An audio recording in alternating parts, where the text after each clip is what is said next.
Hello friends, this is Adam with Movie Guide 365, and today I'm going to review the 4K Ultra HD Blu-ray edition of The Sword and the Sorcerer.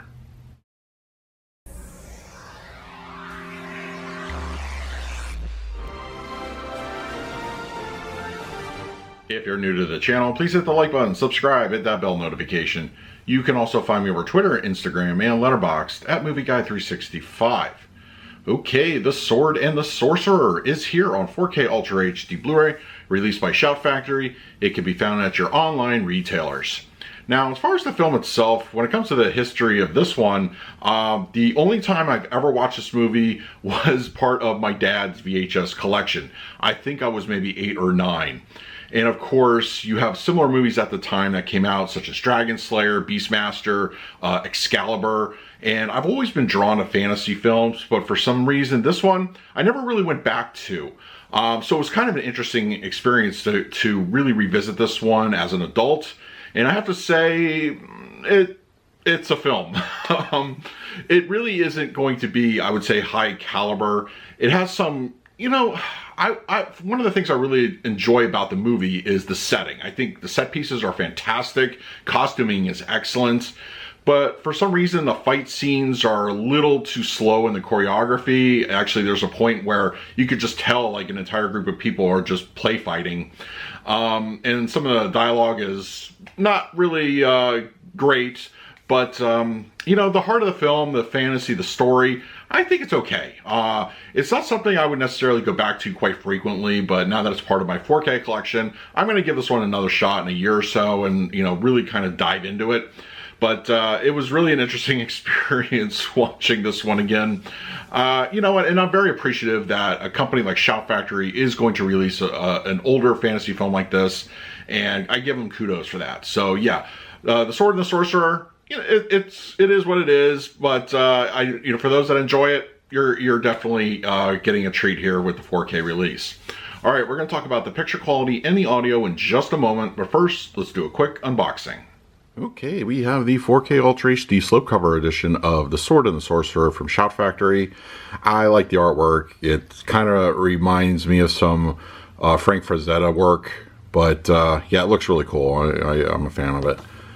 And then we have the back, and then the spine, and we have reversible cover art, which I'll show in a moment.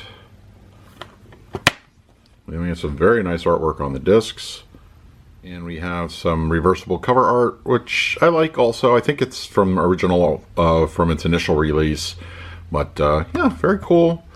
Oh, very nice presentation from Shout Factory. Now let's talk about the picture quality and the audio. The Sword and the Sorcerer on 4K Ultra HD Blu-ray has a 185:1 aspect ratio with native 4K resolution, an HDR10 and Dolby Vision for the grading. For purposes of this review, I will be discussing the Dolby Vision encode. Film grain ranges from moderate to heavier in density depending on the scene, but overall I feel it's predominantly heavier. The film also has some inherent softness to it, mostly due to the stylistic choice of giving it a fantasy dreamlike setting. The print used for this 4K release does show some imperfections.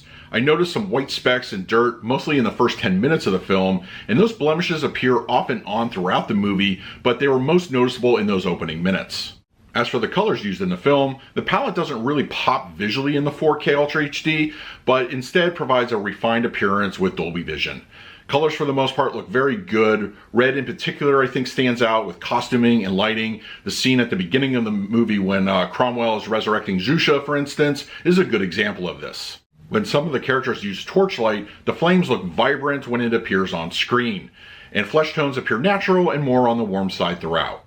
While not as deep and inky as they could be, black levels still provide a satisfying enhancement visually with Dolby Vision, and there are plenty of nighttime scenes to show this off.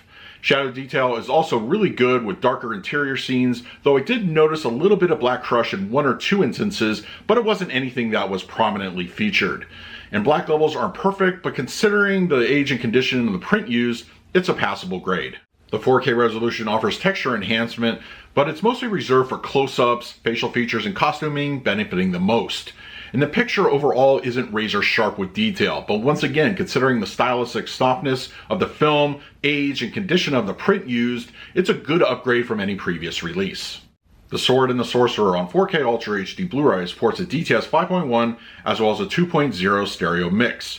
Before the movie begins, Shout Factory has a note stating that the condition of the audio was damaged and that the 5.1 included in this release was provided by another label, but that 5.1 included some directional errors.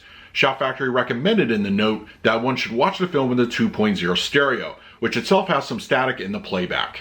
For this review, I watched the film in its entirety with the 2.0 stereo. There were a few moments I could hear the static that the note mentioned, but it wasn't overly distracting. I did go back and watch a few scenes with the 5.1, and I could tell instantly that the stereo track was a fuller experience.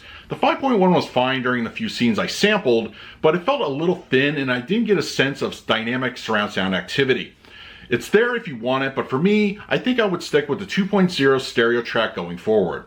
For the picture quality, I'm going to give The Sword and the Sorcerer on 4K Ultra HD Blu-ray a B-. In all honesty, this was a tough one to give a letter grade to, considering the age, condition of the print, and just the overall look and style of the film. I don't think it's a bad upgrade. It's not going to be demo worthy as some of the peers that would be released around the same time that have nicer prints that were more managed. But for what we get here, it's still a really nice looking picture. Colors look visually very pleasing, black levels are satisfying, and the enhancement to detail, taking away the softness of the fantasy setting, I think looks really good. If you're a die-hard fan of the film, the 4K upgrade is worth the price of admission. For the audio mix, I'm going to give this one a C. In my opinion, the stereo 2.0 track is the way to listen to the film.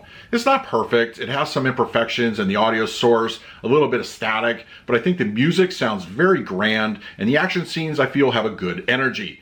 The 5.1 is there for an option if you want it, but for me, the stereo track is the way to go. So that is my review of The Sword and the Sorcerer on 4K Ultra HD Blu-ray. If you're interested in picking this title up for yourself, I will leave an Amazon link in the comments section. If you use it, it really helps out the channel. But I also want to hear from you. If you have the disc already, let me know your thoughts down below. In the meantime, please like, subscribe, hit that bell notification. So until next time, this is Adam with Movie Guy 365. I will see you at the movies.